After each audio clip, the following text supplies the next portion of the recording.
So good morning and welcome to the fifth and final webinar in our Green Bag series, jointly organized by the St. Gallen Forum for Management of Renewable Energies and the Managing Climate Solutions Certificate Program at the University of St. Gallen.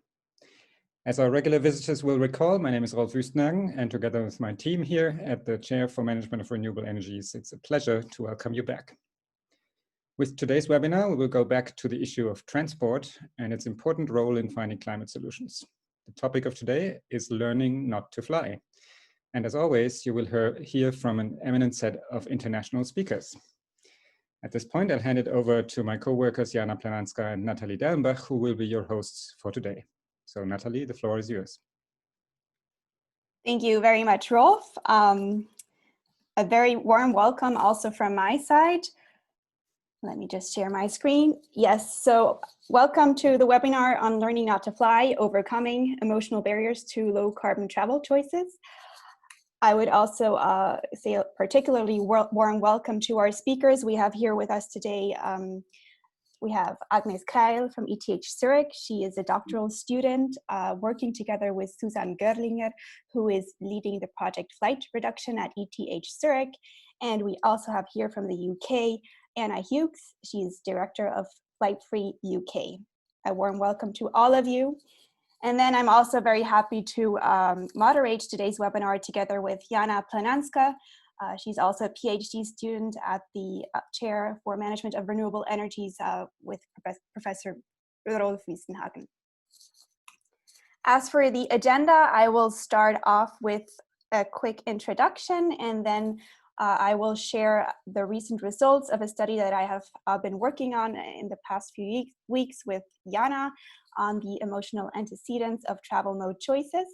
We will then move over to the context of business travel, and Agnes Kreil and Susanne Görlinger will be sharing their insights research-wise as well from practice from the ETH Zurich. And then finally, we will hear from Anna Hughes and how she thinks emotions, if they are, and how they could be a powerful tool for behavior change.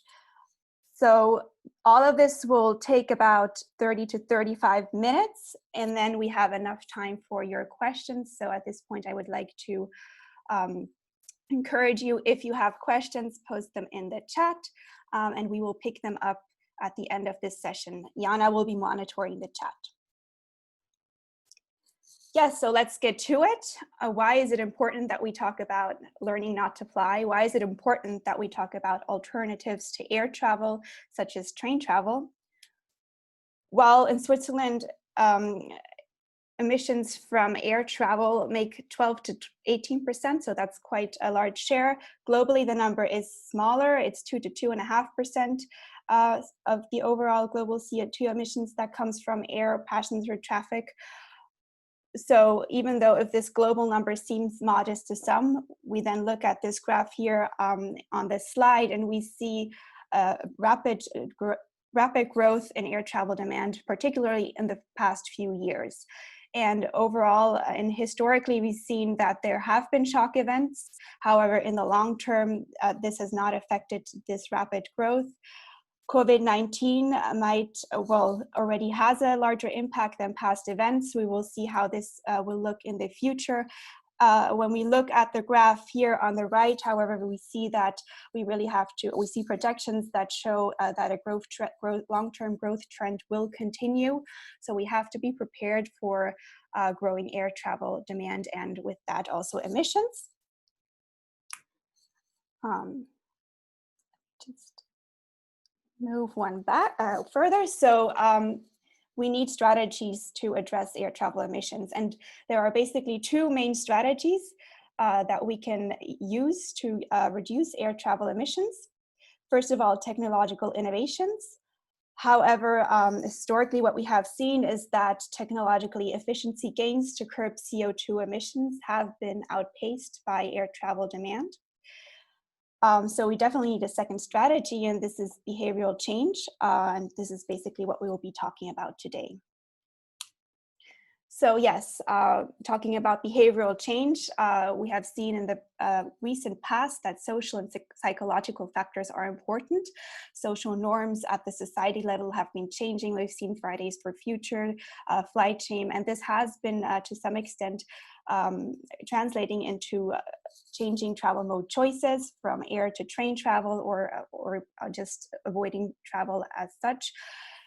We also see globally that environmental attitudes are changing. People are becoming more environmentally friendly globally, and in Switzerland particularly. We also see that people know more about how polluting air travel is. We see these very good dynamics. However, people are still flying, and they're still accepted to fly post COVID-19. So what Jana and I have asked ourselves, there has to be something else going on if people are still flying, and this is why we're investigating the role of emotions in the context of travel mode choices. We did this actually in the past few weeks. We asked 421 Swiss respondents about their travel mode choices, and our sample is representative with respect to gender, age, and political orientation, and we collected the data this month. How did we do this? So it wasn't the traditional way of measuring emotions, what we did. So we wanted to really go deeper and uncover unconscious processes that might influence the way that people think and what's going on in people's mind. And we also wanted to control for potential social desirability bias that might contaminate our results. So we use the implicit association test, which allows to measure what people are thinking unconsciously. And what it does, basically, it measures the strength of the strength of the association between two given concepts and their attributes. In our case, what we did is we looked at train as opposed to air travel, and we looked at to what extent or what is the strength of associations that people have between positive and negative and air travel. Yes. And what did we get out of it? So what we found is that among the Swiss population, there are actually quite a lot of emotions going on.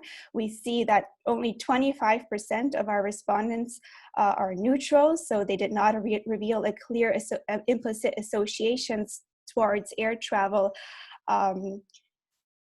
neither negative nor positive. So the rest had a negative or a positive association. 44% were air travel enthusiasts, is what we call them, because they had positive implicit associations towards air travel. We had a slightly smaller share of 32% of respondents who have a negative implicit association towards air travel, and we call this group train travel enthusiasts. Yes. Then what we asked us, so we know there are emotions, but how does this play a role in terms of future travel behavior? So we asked our respondents, what are your future travel plans? And if you look here on this graph, you see that for air travel within Europe, the two groups differ significantly, and also for train travel. So train travel enthusiasts are much less likely to fly within Europe, but are more likely to take the train for their future travels, and vice versa for air travel enthusiasts. This difference between the two groups vanishes for the case of air travel on an intercontinental level. So what we take from this graph here is that if people have a choice, and in Europe they have a choice to take the train or the plane, emotions really play a role when it comes to their future travel plans. Yes. And then what we did, we looked a little bit deeper into the European context and also asked respondents more concretely about specific destinations within Europe. And first of all, what we see, the descriptives here on this graph, we see there's a tendency that from left to right, there's an increase in distance for these destinations. So we see that the further away the destination, the more likely people will take the plane or prefer the plane for their trips. London is a little bit of an outlier here, but in general, the trend is clear. We then also looked again at these two groups, train travel enthusiasts and air travel enthusiasts. And what we saw is that there are significant differences for all of the destinations from Milan through Oslo between the two groups. So train travel enthusiasts are more likely to take the train compared to air travel enthusiasts on all of these destinations except for Lisbon. Air travel enthusiasts are more likely to take the plane to fly compared to train travel enthusiasts on all of the destinations except for Lisbon. Here, just as an example for one of these destinations, so for Vienna, we see here the differences between the two groups. Train travel enthusiasts will less likely take the plane to Vienna, but they will more likely fly to Vienna. This already brings us to the last slide. Some insight on the socio-demographics here. We see that train travel enthusiasts are more environmentally friendly than air travel enthusiasts. They are also more likely female, and they're more likely Green Party voters. Yes, so with these insights in a nutshell, I would like to also again introduce our three experts. We have here for the next session, Agnes Kreil and Susan Görlinger, who will be talking about emotions in the context of business travel, followed by Anna Hughes, who will be focusing on private travel. Yes, so the floor, Agnes, is yours. I will stop sharing my screen now, so you can start sharing your screen. I'm on it. Can you see my screen yet? Perfect. Okay, wonderful. Yeah, thanks for the introduction. As you can tell from our slightly kitschy title slide, we're going to talk about the role of emotions in business travel, because of course emotions do play a role in anything that people do, even though of course business travel compared to, for example, holiday travel is definitely also governed by very rational economical decisions. As Natalie already said, these emotions are especially relevant when people have a choice in whether and how much they fly, which is of course different in different types of jobs. My research and also Suzanne's work is in the academic sector, where people do in fact have quite a lot of influence on how much they travel for business.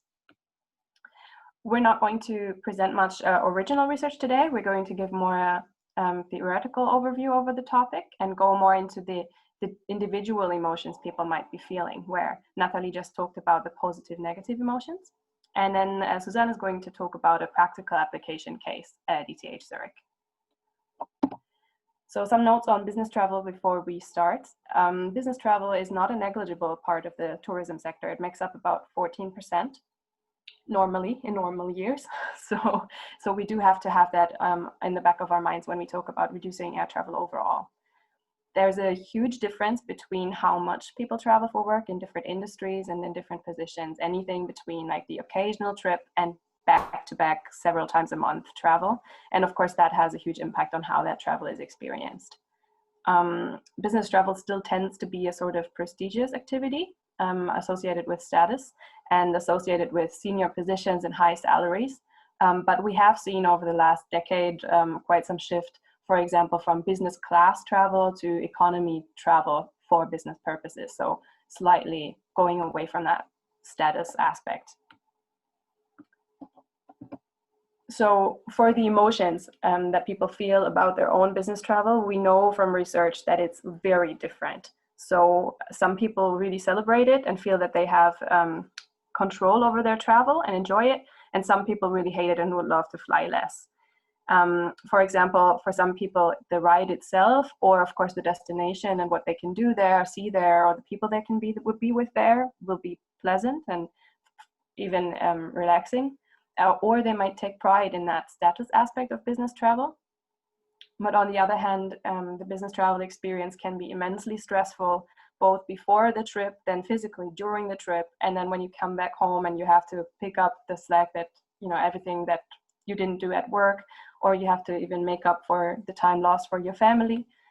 Being away from family especially is quite a burden for some people, and it might burden the relationships and the family quite a lot and create some loneliness and guilt. So there's really very different experiences, and which one it is, of course, will depend on the person's background, like their family status and their age and their physical status, but also how much they have to fly, what they have to fly for, how much influence they have and control they have over their own flights. So what happens when you talk about taking that travel away, for example, in an institutional policy like we have at ETH Zurich, or just talking between colleagues about whether you should or should not travel so much for work? As you'd expect, the person who already feels kind of bad about flying might feel quite relieved, actually, about not having to do it so much anymore. But those people who really enjoyed it will feel the entire palette of negative emotions, basically. For example, if someone has been flying for business for a long time, and maybe it's part of their identity and they enjoy it, they take pride in it, and now you're telling them that it's been bad all along, they've been trashing the environment with every trip they took, that might make them feel very guilty or even quite confused.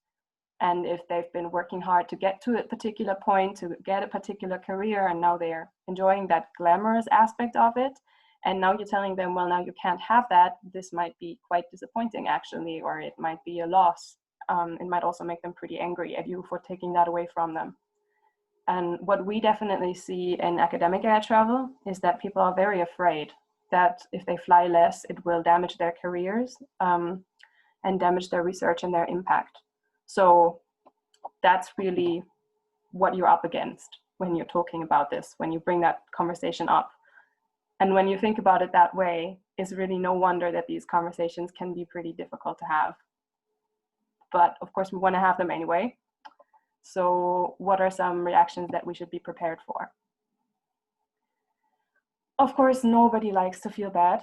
And so when you bring up a conversation that will make people feel bad, they're likely to use some defense mechanisms we all have to avoid these feelings.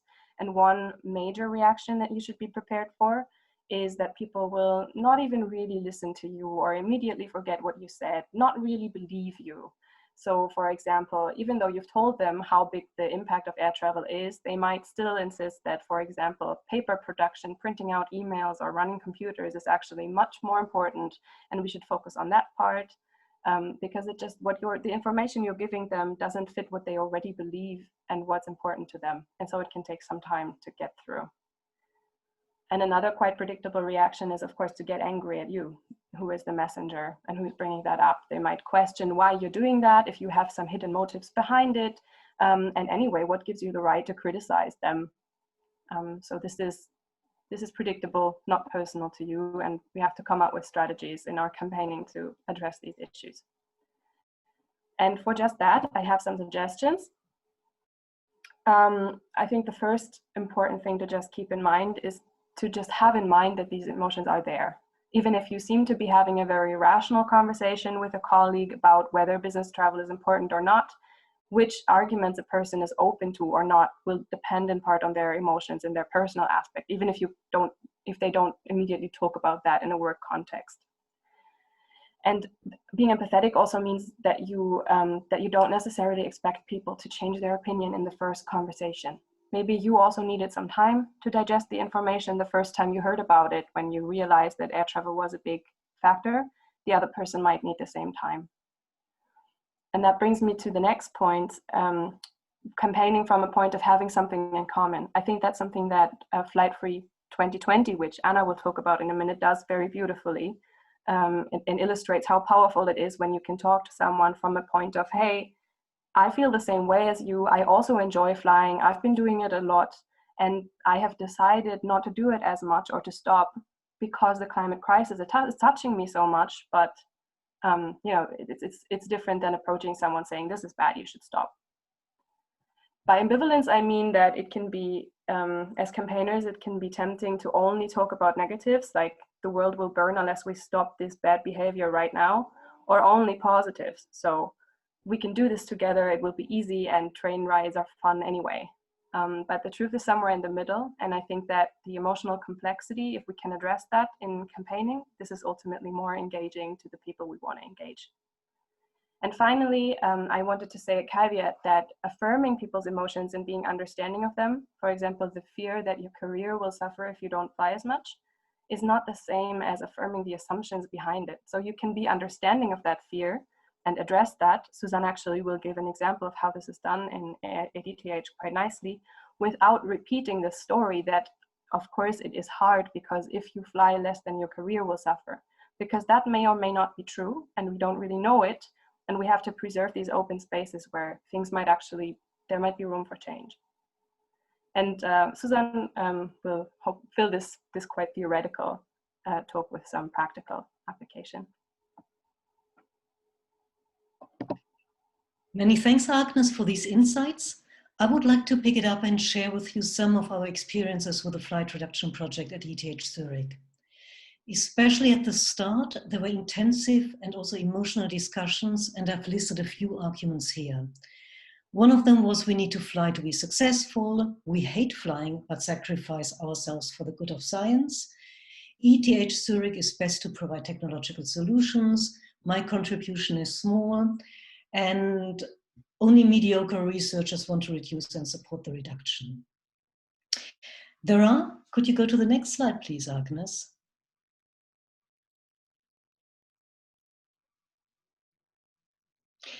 There are, of course, a number of different reactions that are possible, and in my experience, what worked well were the ones listed here. Facts and figures help to emphasize the importance of the topic. It is important to acknowledge difficulties and not just to put them aside. We found that role models help, especially if they are respected and top scientists. And in my view, a combination of top-down commitment and bottom-up involvement helps to support and to empower people. There should be no blaming or finger-pointing, but transparency still might spark a discussion. And I think there is a difference between transparency and finger-pointing. For us, it was really important to emphasize that there should be no impediment of career chances, especially of young scientists.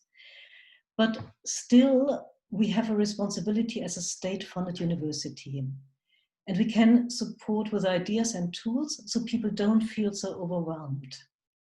And to end on a positive note, after a number of years, and we started our project in 2017, Agnes did a survey amongst professors in spring this year, just before the Corona crisis.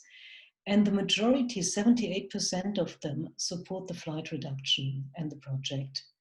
So it does certainly take time, but it is possible to get people on board. So many thanks.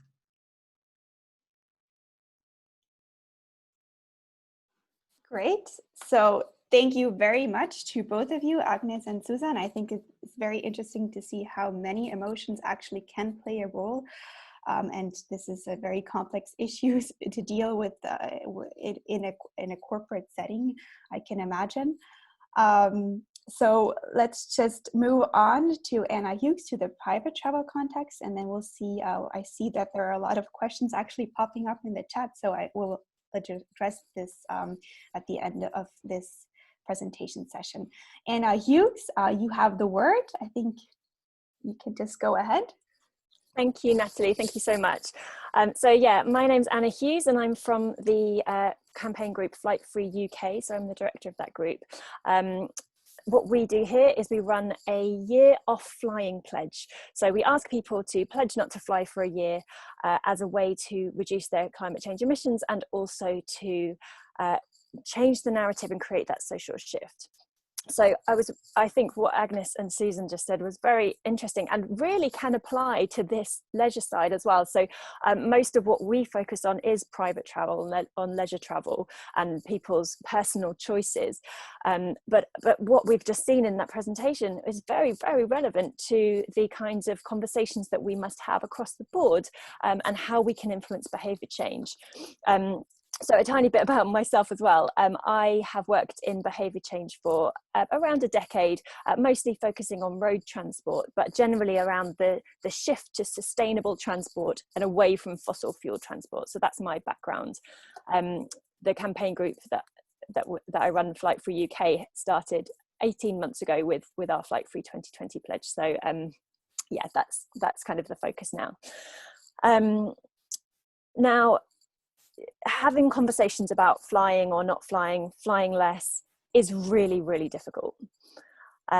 I have been talking non-stop about this for 18 months now, and honestly I find it much easier to speak to people I don't know, so simply because there is so much emotion involved when you're talking to friends and family and people that you're close to, especially if they don't quite see things your way. And it can get quite tense when you're trying to persuade people that you know and love how much this kind of action can really make a difference, and how important it is. So yes, I could come to a few anecdotes later perhaps, but let's kind of go back to why to talking generally about how emotions influence our transport decisions, and why we seem to be so excited about flying. As Natalie demonstrated, there is that kind of emotional attachment with a large group of people to aviation and to being on an aeroplane. So where does that come from? If we look back to historical context and the start of the aviation industry, you know, we've been flying for almost 100 years now. At the beginning, of course, this was a very unique, exclusive, glamorous way to travel. It was luxurious. There was lots of, you know, this was for the rich people, and it kind of it cemented your status in society, let's say, something to aspire to as well. So, you know, when something is the preserve of the rich, which it was at the beginning, then that becomes something that we feel very emotional about in that way. It's something to aspire to. Then, of course, in the last 30, 40 years, the budget flight market has opened that up in a hugely kind of equalizing way. So now flights and international travel is opened up to society in general, here in the West, of course. In general, across the world, most people have not ever set foot on a plane. And it still has that kind of allure. The global travel, the bucket lists, the conversations you have in the staff room after your half-term holiday. You know, where did you go to? You don't really want to say I went to Center Parcs, because that seems to be a bit boring. You know, you want to say, oh, we went to New York. You know, we brag about this stuff, and that gives us status amongst our peers and our colleagues and our friends. So travel is still this aspirational thing that really it gives us an identity as well. You know, we see ourselves as someone who's well traveled, or see ourselves as someone who's on a plane every other week, and you know, that becomes part of our identity. And that then shapes the market. So because we desire that air travel, that then becomes the norm. So booking a flight is so easy. Booking a train is much more difficult, internationally here we're talking about. So for example, before this conference moved online, the university had intended to host this in real life, and I had booked my travel to come all the way to the eastern part of Switzerland. I was so excited about it. Of course, all that was cancelled, but that was a real kind of logistical challenge to get all the trains to line up and, you know, try and find the cheapest fare. Whereas booking a flight, it's one website, it's a few clicks, you're done.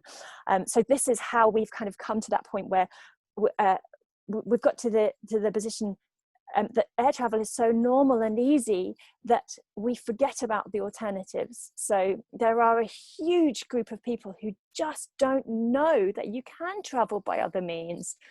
Flights are just the normal thing to do. And of course, we're influenced by those around us. So here in the UK, only around 50% of the UK population fly in any given year. But for those who do fly, it's easy to assume that everybody does, because those people around you you see your social circle, and that seems normal to you. So I think that's similar across Europe. Around 50% of the European population would fly in any given year. But yes, for those who do fly, we assume that we're all on a plane every other week.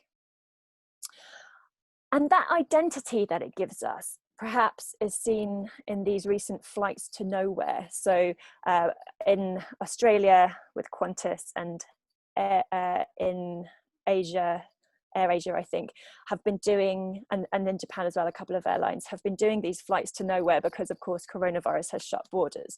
And we have had, you know, arguments for international travel are that it gives us an understanding of the world around us. It allows us to experience different cultures and meet different people. Of course, a flight to nowhere doesn't give us any of that.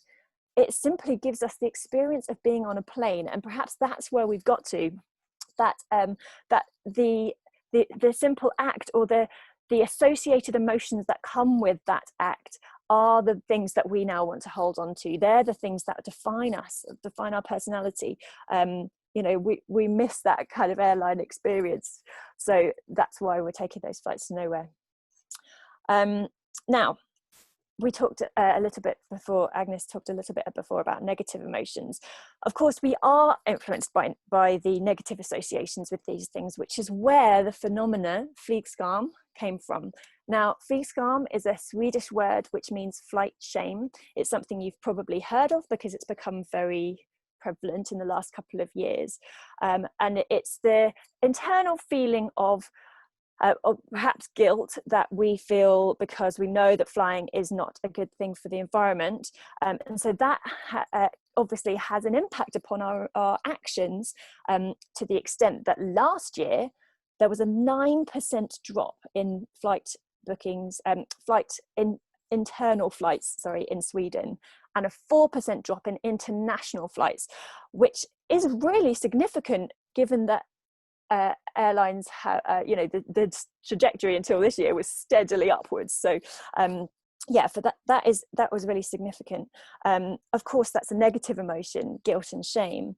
Flight Free UK doesn't do that. We don't want to guilt people or shame them into not flying, although we do acknowledge that that is a powerful catalyst for change. It definitely can be.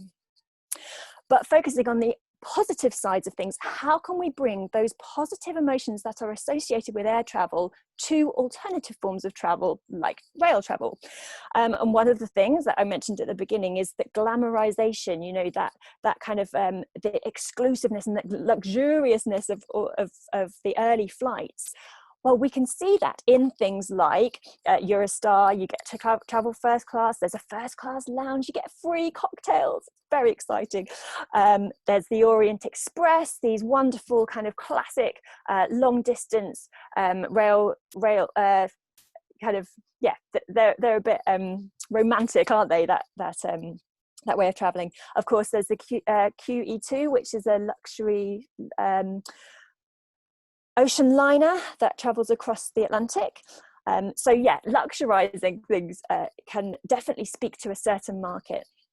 And then of course, just simply feeling good about the reduction in emissions. So if we choose to travel by train, say my journey that was supposed to be to St. Gallen, I would have made a 90% saving on my carbon emissions compared to if I'd flown. That is a huge amount, and that makes me feel really good. So this is some of the stuff that, you know, we can, if we communicate this to the audience, to the consumer, that's the kind of thing that can then influence different travel choices. And of course, the benefits of overland travel. So yes, we have to consider time and cost because those are important in our economy. But what about the benefits to us as people, seeing the view go past out of the window, having that relaxing time rather than that stressful time? All of these things are benefits to us, and this is what we try to communicate as part of the campaign. I'm nearly running out of time, so just to finish off, there is a perception that this is a sacrifice, and for many people it will be if you're used to flying a lot, but it doesn't have to be, and this is how we frame it. How can we frame it so this is a positive thing and not a sacrifice?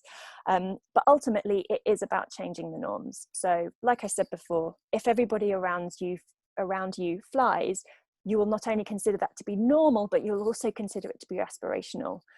And if we change that narrative, if we start to travel in other ways, or even not travel at all, you know, there are many things that we can do, especially with business. And obviously this webinar is now online, and hopefully it's being very successful.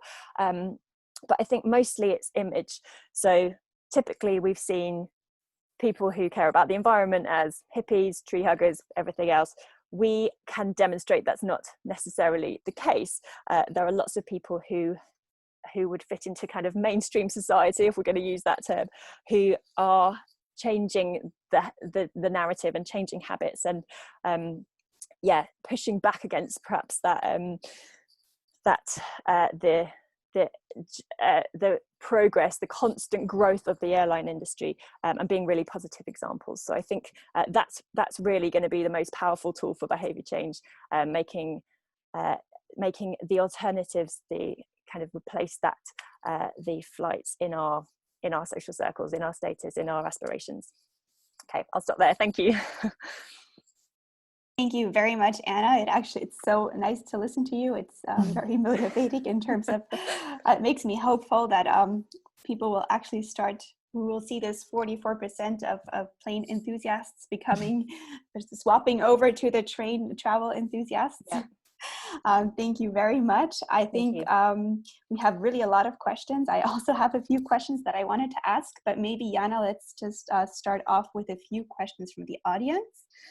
Exactly. Thanks a lot for very interesting questions. It was hard to pick one, but of course, me as an academic and researcher, I cannot resist then asking the one that was relating to Agnes and Susan's presentation, and is wondering whether academics are maybe different travelers than the private and other types of travelers. So have you observed, are we maybe as an academics more rational, emotionally in our choices? So Agnes, Susan, feel free, either of you, to pick up this question if you have observed the differences in academic and private travelers.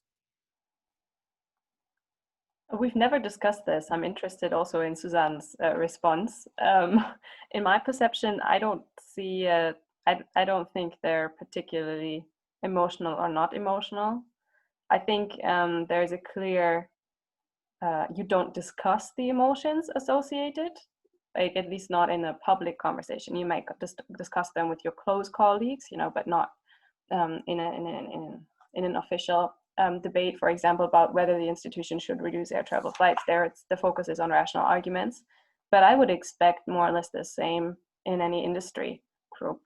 What we do know about the academic travelers is that they are, in terms of business travel, relatively less frequent flyers. So there it's typically like 1 to 3 times per year that people travel. And then of course you have some individuals who travel a lot, and they have objectively quite a lot of influence on their travel choices, like I said before. So, but they do still really very much experience that there is an imperative to fly. You can choose where you fly and when you fly and the exact conferences you go to, but there is a perceived necessity to do some flying.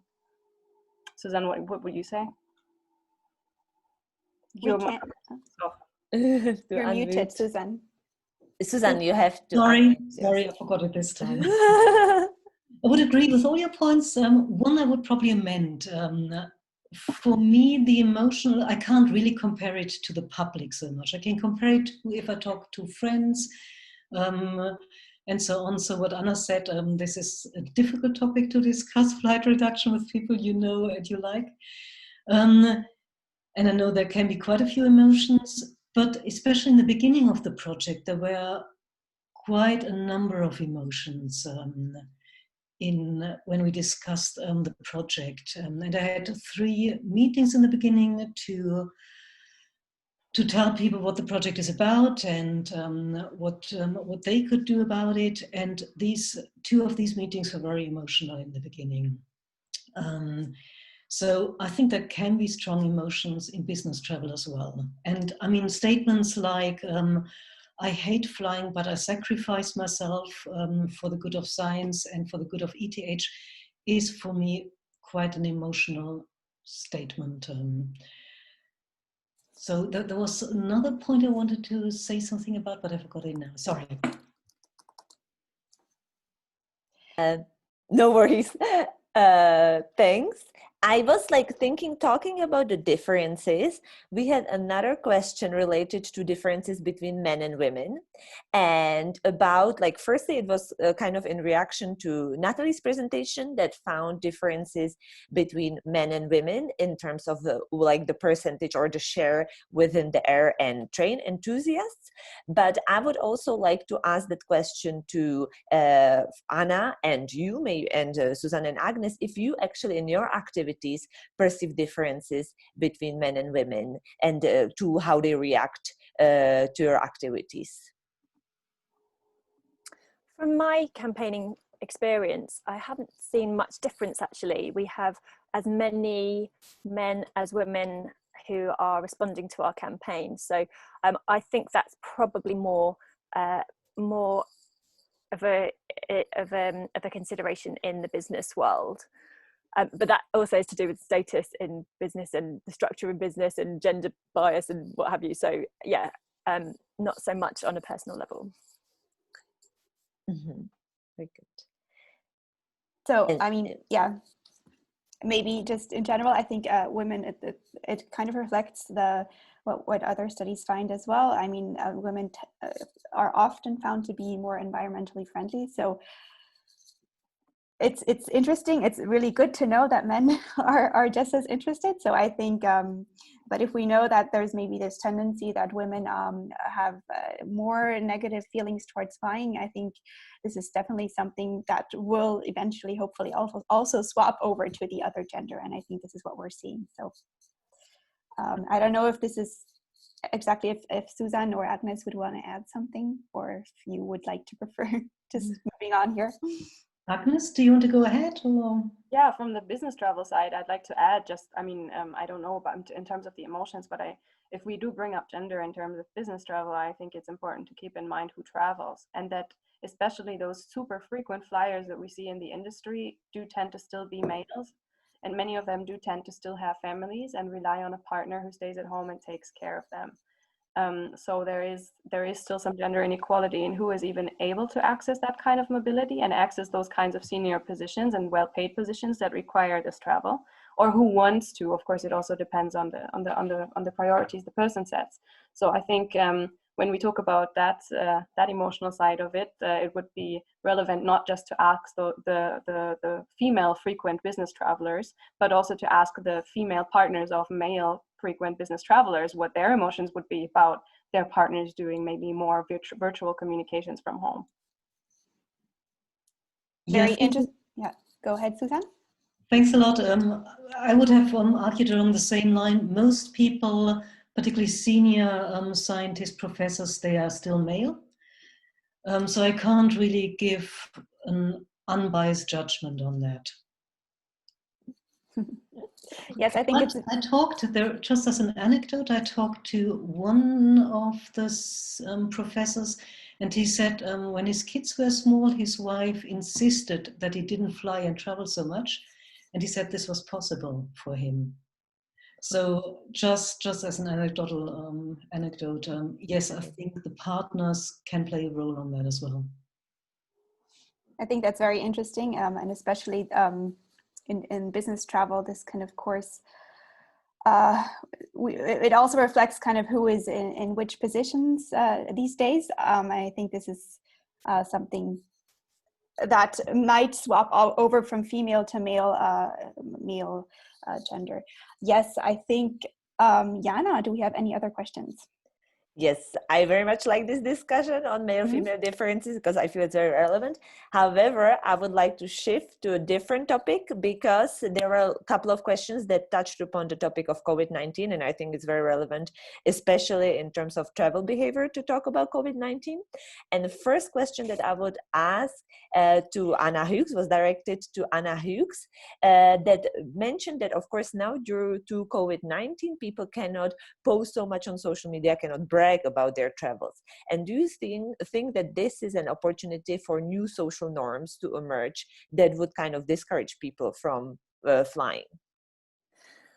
There are a few different things at play here, and it's very interesting how, because COVID has forced us out of the skies, that can be seen as a way to catalyze or to encourage future behavior that doesn't involve so many flights. It does depend. There are different, there will be different reactions here. So let's say it's someone who is already a little bit conscious of the fact that they fly quite a lot and perhaps would like to cut down, and because they're forced not to fly for the entire year, they think, or however long, they think, actually that wasn't as horrendous as I thought. My annual holiday in Bali was replaced by one in Tembe. I actually had a great time.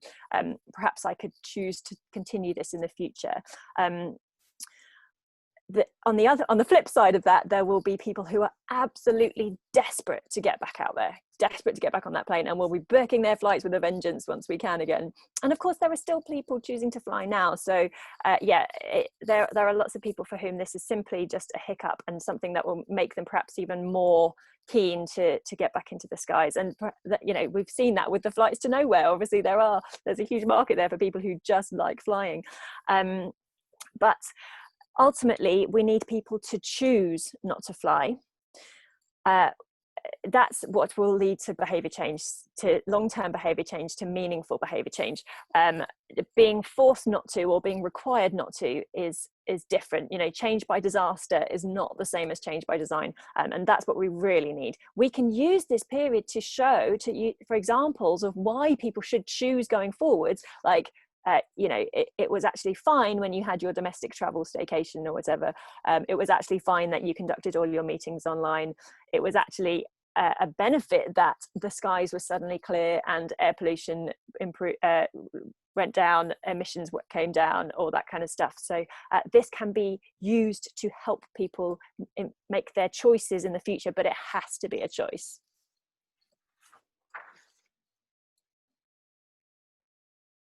Yes, I think that's exactly it's a good summary of kind of what's going on right now. There are so many different emotions right now going on within this COVID phase, and it will be interesting to see how this choice by design basically will play out in the long run.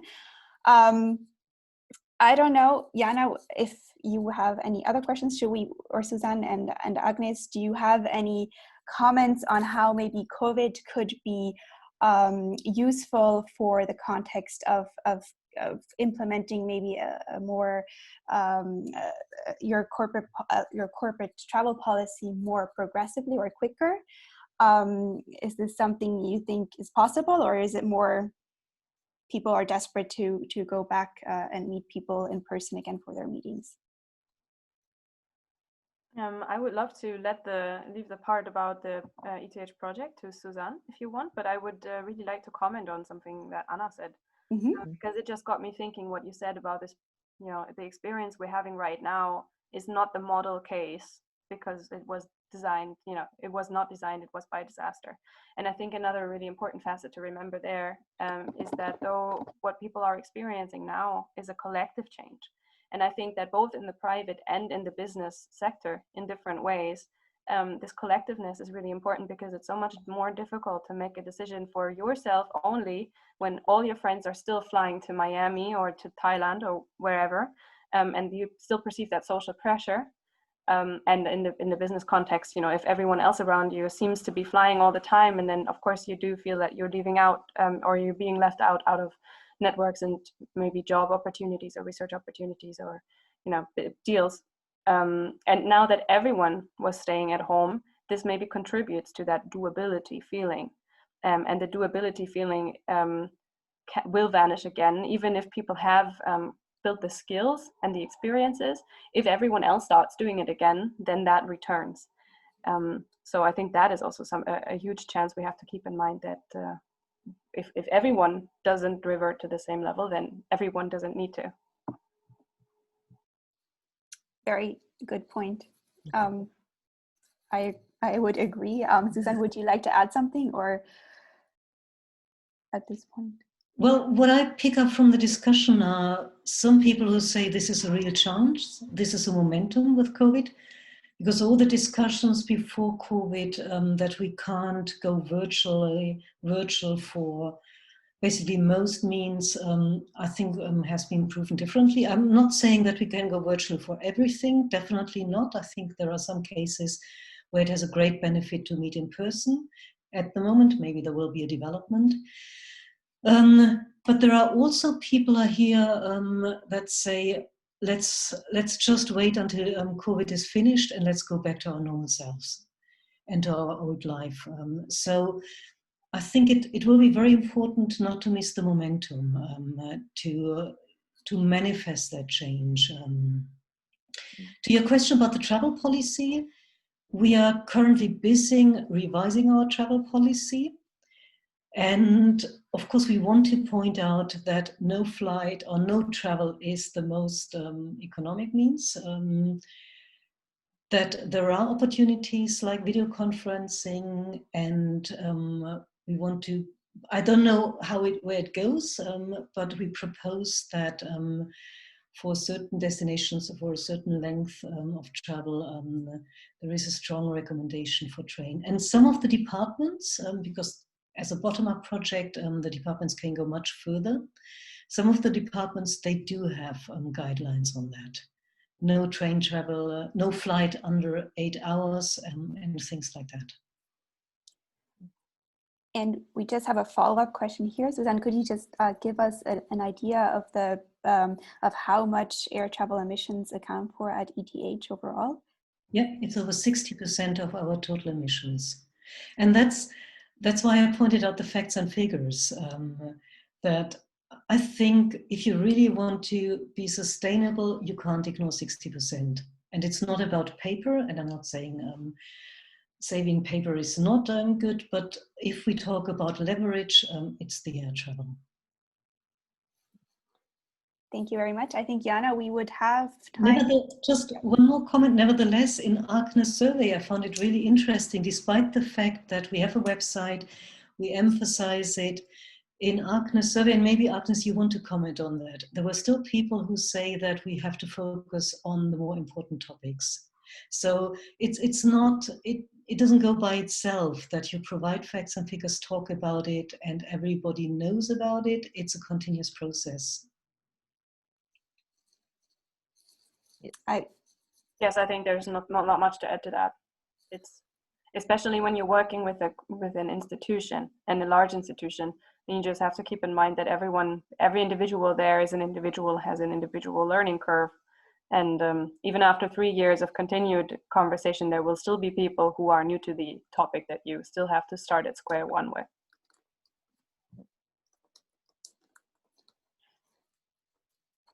Yes.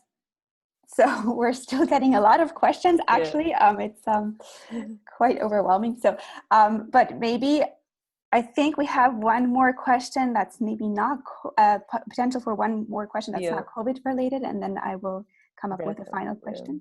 Yeah, I was thinking that actually I would wrap up, like, because what caught my attention, it was Anna's point about trying not to like persuade people or forbid flying, but motivate them that, like, not forbid, but that they do it voluntarily, right? So how do we actually motivate people to go by train? How can we communicate the positive aspects of travel and train travel and make people enthusiastic about train travel? And there are multiple questions on that, and I would simply try to like merge it and ask both groups of speakers, because we have 3 speakers.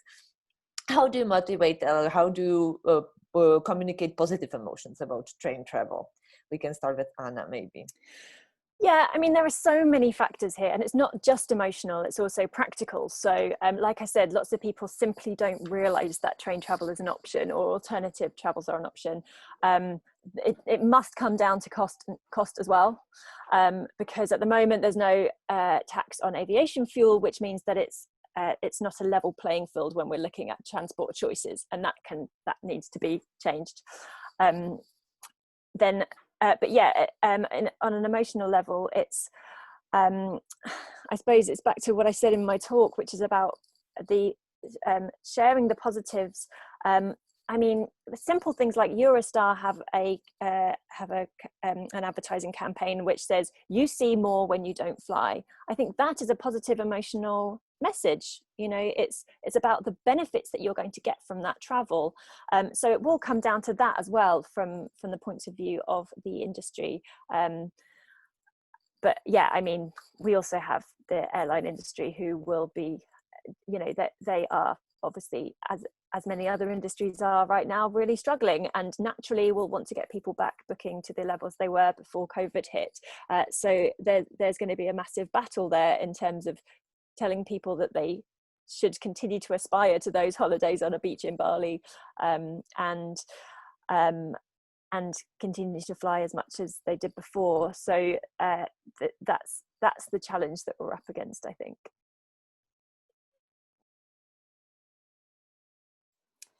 Very good. And maybe Susan or Agnes, can you tell us how, like, if you communicated these co-benefits of train travel during your policy when you were implementing it at ETH, and what were the reactions to that?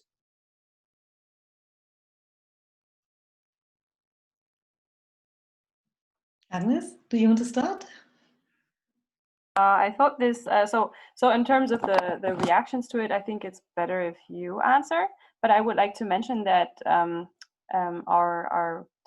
Susanne and together with Nicole Eschbach, who's also in the audience, and a bachelor student ran a survey on the perceptions of virtual communication right now during COVID, and especially also what people perceived as the benefits of that. Nicole just presented those results in another webinar yesterday. And as you mentioned already, like one of the things that people, or the thing that people found the most positive about these virtual communications right now is the time saving from not having to travel somewhere and being able to participate more easily that way. So that co-benefit, I think, has really registered in people's minds. And in terms of how that was communicated, I think I should pass on to Susanne. Sorry, I was just typing to answer one of the questions. I mean, we try to present the co-benefits that have already been mentioned, but I want to also caution it, particularly for ETH, over 80%, 86% of our travel emissions of our air travel emissions are long distance flights. So yes, it's very good if people change, but the big leverage are really the long distance flights. So I think it has to be a two-way communication for us. And I find it quite interesting how much happened over the last 1 or 2 years about that people really try long distance train travel, and that the researchers themselves say this has a real great benefit. If they travel with a group, they can really discuss their project. It's intensive supervision time for PhDs. So they tell me about those, and I distribute that experience. I think that's such a good point, isn't it? Because, and one of the questions kind of alluded to this, that human interaction aspect. Because let's not pretend here, like we can't replicate the interaction that you tend to get on a conference or on a holiday via screen. We can't do it. That you don't have the conversations at the tea break. You don't have all that kind of stuff. You know, nothing really substitutes for human interaction. And now we've been all locked in our various homes and areas during COVID. I'm desperate to get out and see my friends and freely see them. You know, it's not just chatting at a 2-meter distance. I want that human contact, and we need that. So let's not pretend that that's not important, but we also must acknowledge that we're in a climate emergency. So we can't just keep flying the amount we do. We just simply can't. So realistically, we need to replace the majority of flights with either online interaction or other modes of travel. And we can't replace them all, of course. That won't do any good for us as humans. But we have to acknowledge that we're in survival mode now, or we should be acting in survival mode. So yeah, it's that. I think that's the part of the narrative that needs to still be remembered. Thank you very much, Anna. This was very much on point, I think, here. And actually, if we just pick up on what you just said, I think we've seen, so Agnes and Susan saying, and all of you actually saying that after COVID, we don't know what's going to happen. We might not have this feeling of being all in the same boat again. People might just want to go back to flying. So if we're right now in this phase where we can still kind of make use of positive aspects of this COVID-19 pandemic, how, and this is a question to all of the three panelists, so if you have to pick one or two most important positive aspects of COVID-19 to lock in long-term behavior change towards cleaner transportation modes, what would you recommend?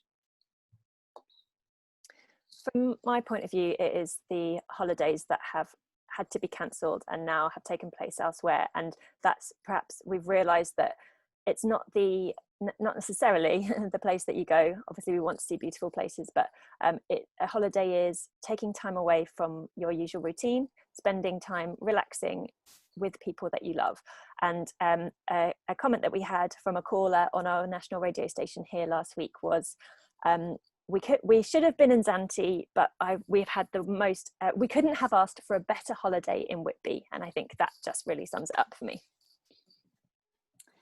That's really nice to hear.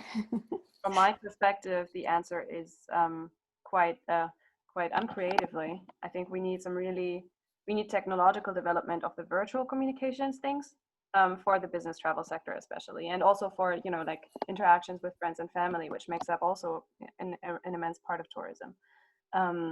So and there we need really like ambitious, creative, bold, and most importantly rapid developments. That so while we have this window of time where people are forced to use these things, we have to make sure that by the end of this, they are making positive experiences back to back.